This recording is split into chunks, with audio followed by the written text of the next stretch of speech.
A gente vai falar como a Zona Noroeste era antigamente. Queria estar mostrando as fotos aqui, pelo menos a imagem da década de 1960, e ali é de 2007 por aí.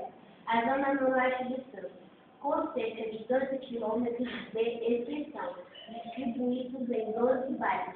A Zona Noroeste tem a população com mais de 80 mil habitantes, de acordo com o último censo do IBGE.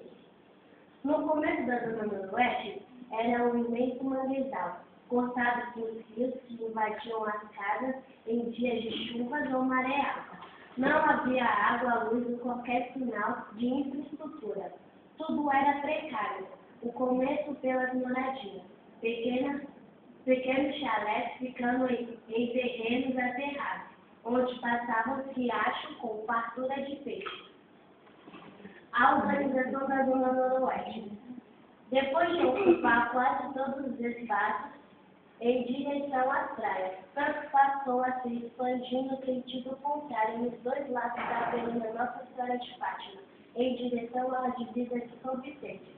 Diante da carência de imóveis para a construção civil, a região é uma das opções para novos projetos habitacionais que não se refunde às camadas mais pobres da população.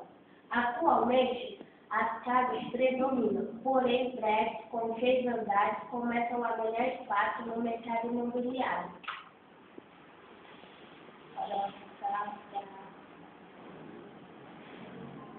Agora a gente vai falar um pouco sobre os reflexos da urbanização na Zona Noroeste.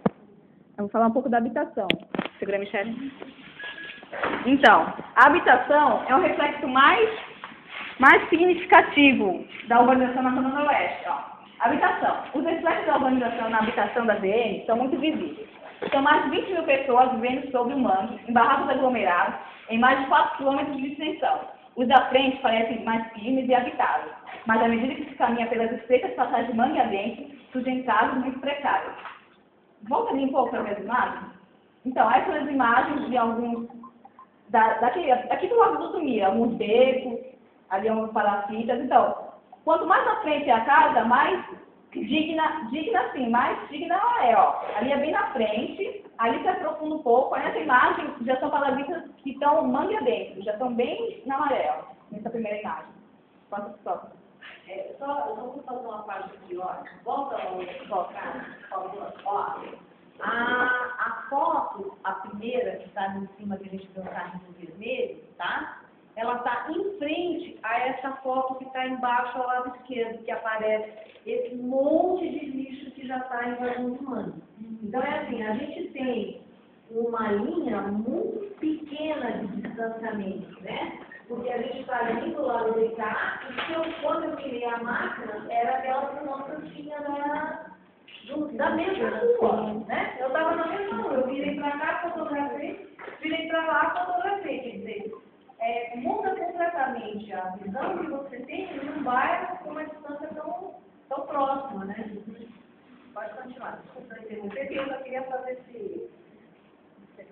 Então, agora eu vou falar um pouquinho da enchente, que está um problema sério, né? Muita gente morrendo, perdendo suas casas.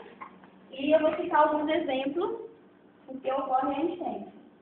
As enchentes geralmente ocorrem por causa da população. Todos nós sabemos que um simples papel, quando é jogado na rua, em um lugar inapropriado, já causa entupimento na rede de drenagem, e acaba provocando grande parte das enchentes. Os governos também teriam que tomar mais atitude em relação a isso, colocando mais lixeira por toda a cidade e conscientizando as pessoas da região a não jogarem lixo em lugares impróprios. Porque muita gente, na vez de jogar o lixo ali na lixeira, prefere jogar na rua e não sabe as consequências que vai causar futuramente. Já em nossa região, o problema da enchente não se deve apenas à população, mas sim pelo fato de a cidade estar abaixo do nível do mar. É preciso pensar cuidadosamente na implantação de um projeto de drenagem para a eliminação definitiva das enchentes que, desde a fundação da Zona Noroeste, atormentam os moradores.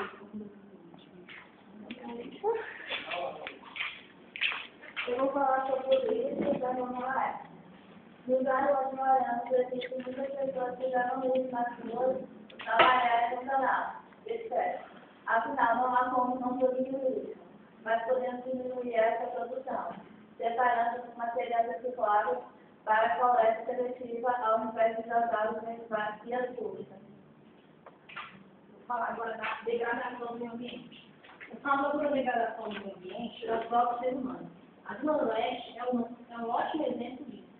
Como pode-se ver nas imagens, o lixo depositado em áreas de maré, a construção de casas em lugares inapropriados, o não tratamento do esgoto, tudo isso gera um efeito desastroso no meio ambiente. As consequências estão aí, enchentes, doenças e etc. Essas fotos aí, viu, pessoal, professores, são fotos que nós tiramos do passeio do Wikipedia. Que é no mesmo lugar daquela É lá. naquele mesmo lugar em que eu apontei primeiro, tá? Então é assim, aquela rua que você viu o caminho vermelho, ele está de frente para o mangue. E aí você tem um mangue belíssimo, com uma paisagem belíssima, e aí você vai mudando, assim, você vai fazendo aquela 360 graus e você vai vendo tudo isso mudando. Então aqui tem um monte de lixo, aí você vê a degradação do mangue, é porque a gente não consegue, né? Desce um zoom na foto, a gente teria... Você volta, é aqui, ó, você segue aqui, você sai da escola e anda para um lado como se fosse pegar o caminho São José, em direção a... Sabe quando você vai em direção a outra rua, daquela... Só que desde que você entra na zona de baixo, você vai no contrário, você vai sair aqui.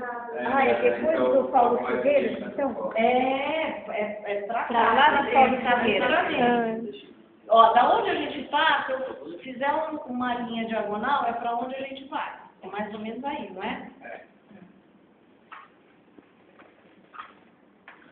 Aí já é ali também. Se for foto, Não, eu não vai mesmo.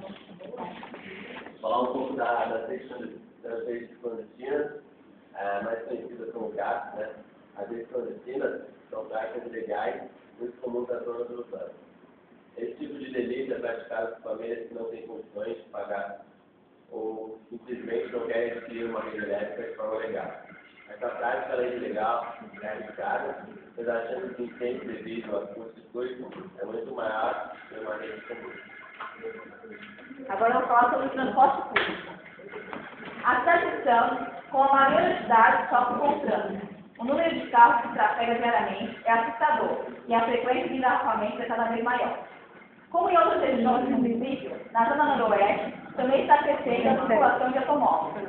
Então, a principal via de acesso, a Avenida Nossa Senhora de Fátima, das 16 às 19 horas, fica praticamente desapegada, devido à grande quantidade de veículos. O transporte coletivo é hoje, sem sobretudo, a principal função para evitar os caos no trânsito.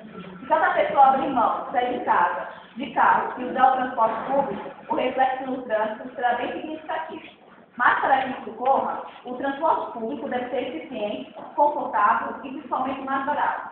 Que assim, não adianta incentivarmos a população em geral a sair de carro se o transporte público na cidade não funciona. Você fica meia hora no ponto, para você ir uma distância mínima, que a nossa cidade é relativamente pequena, demora 1 hora, e fora que a questão mais complicante, que o preço é muito caro.